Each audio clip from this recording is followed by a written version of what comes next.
Hello everyone, কেমন আছেন সবাই? আরও একটা ব্লগ নিয়ে আপনাদের সাথে হাজির হলাম। দেখুন আজকে বিকেলটা কত সুন্দর। তো কিছু বলতে পারেন কিছু তথ্য আপনাদেরকে জানিয়ে রাখি। যেমন রাজস্থানের বাড়ির সম্পর্কে বলি যে এই বাড়িগুলোর একদিকগুলো সবসময় খোলা থাকে আর বাকি তিন দিকটা বন্ধ। এটার সম্পর্কে আমি জানি না, আপনারা যদি কেউ জেনে থাকেন বলবেন কেন করা হয়। তো আমি এসে থেকে যত বাড়ি দেখছি আশপাশে, সব বাড়ির একদিকগুলো খোলা, তিন দিক বন্ধ। তোমাদের আমি ভিডিও দেখাচ্ছি, একটু মন দিয়ে দেখো। প্রত্যেকটা বাড়ি এই একই স্টাইলে তৈরি। আমাদের বাড়িটাই একমাত্র মানে আমাদের বাড়িটাও সেম, কিন্তু আমাদের এই দিকে ঢোকার যে দিকটা সেদিকটাতে ওপেন জানলা ব্যালকনি, আর উল্টো দিক তিন দিক বন্ধ। দেখো এতে প্রবলেম বলতে কি হয় জানেন তো? আমরা যেমন খোলামেলা জায়গা পছন্দ করি যে চারিদিক জানলা হবে, এই সুবিধাটা এখানে নেই বলে এদের স্কিনে প্রবলেম হয়, তাই মনে হচ্ছে এগুলো করা। সে যাই হোক, কিন্তু এটা একটা সমস্যা। আর আর সমস্যা বলতে এখানে তো আমরা যে জায়গাটায় আছি আর কি, রায়গড়, তো এই জায়গার এরিয়ার মধ্যে ননভেজটা পাওয়া খুবই মুশকিল। এক এক জায়গায় ডিম পেয়ে যেতে পারেন, কিন্তু আর কিছু পাওয়া সম্ভব না। তো আমরা ভেজই খাচ্ছি। তো এবার কথা হচ্ছে আমাদের এই স্কুল দেখুন, আমার মেয়ে স্কুলটা পড়েছে বাড়ি থেকে প্রায় মানে একটু দূরত্বে, 2 মিনিট হাঁটলেই স্কুল। ওই ব্লু কালারের দেখলে ওইটাই হচ্ছে স্কুল, হাঁটা পথে। স্টেশনটাও ঠিক একই দূরত্বে, এটার লেফট সাইডে পড়েছে আর ওটা রাইট সাইডে পড়েছে। স্টেশন, হসপিটাল সবই কাছাকাছি।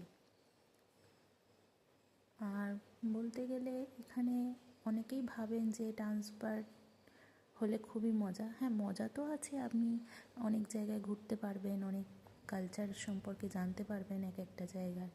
কিন্তু মুশকিলটা হচ্ছে যিনি এটা ফেস করেন তাকে অনেক কিছুই হ্যান্ডেল করতে হয়। যেমন হচ্ছে ঘর খোঁজা, যে কোনো জায়গায় ট্রান্সফার হওয়ার পর সেখানে ঘরগুলো খুঁজতে হবে আপনাকে গিয়ে, যে কোন ঘরে ফ্যামিলি নিয়ে শিফট করলে আপনার সুবিধা হবে, সেখানে কাছাকাছি হসপিটাল পাবেন কি না, স্কুল পাবেন কি না, অনেক কিছু দেখে শুনে তারপরে নিতে হয়। তো আমরা তো ও তো দেখেছে, আমি তো তারপরে এসেছি। ও সব ঘর টর দেখে তারপর আমাদের নিয়ে এসেছে।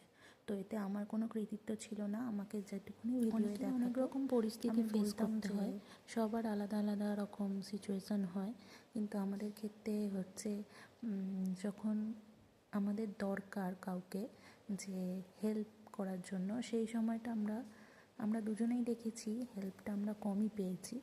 যখন ধরুন ওর ট্রান্সফার হবে, সেই সময়টা ওর অনেককে পাশে মানে ও আশা করে যে অনেকে ওকে হেল্প করবে, কিন্তু সেটা হয়ে ওঠে না। আমাদের দুজনকেই সেটা ফেস করতে হয়। সেটা বাড়ি খোঁজাই বলুন আর ঘর গোছানোই বলুন, সব ক্ষেত্রেই সব কিছু একাই হ্যান্ডেল করতে হয়। তো এটা বোঝাতেও পারবো না কাউকে, আর কেউ বুঝতে চাইলেও না বোঝার মতো ভান করে।